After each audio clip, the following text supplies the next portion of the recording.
Vai.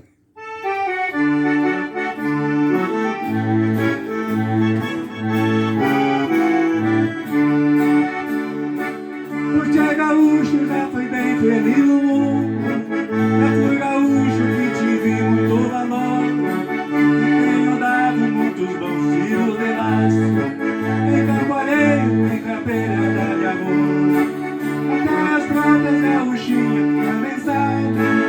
Eu nessa vida fui gaúcho laçador, empereando em palestras das gaúchas, aí universos por o seu piano.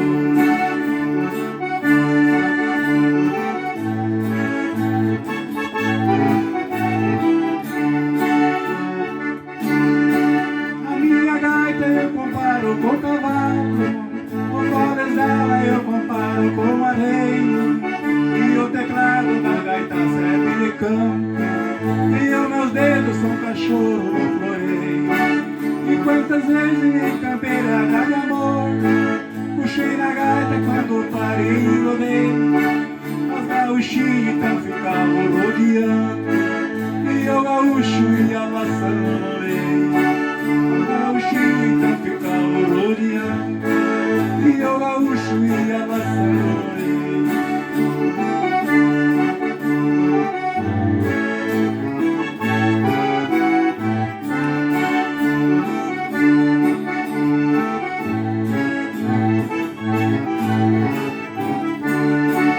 Eu tenho feito campeirada nesta vida, mas só em campos de amor e de carinho. Há poucos anos me achava campeirando nos velhos campos da invernada do vizinho, onde canteio não laçou com esperança e o mavado foi cerrando os botadinhos.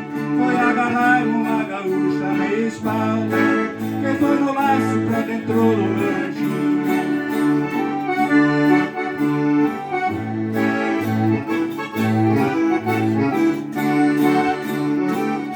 Foi os anos se passando e lá no rancho, com uma alegria dentro daquela morada, eu ensinei mais o meu cavalo amigo, que nunca mais puxou pelo verdade. Com meio dos anos eu recebi um fracasso, porque a tristeza invadiu minha morada. O meu cavalo, uma cobra venenosa, me matou ele lá no fundo da invernada.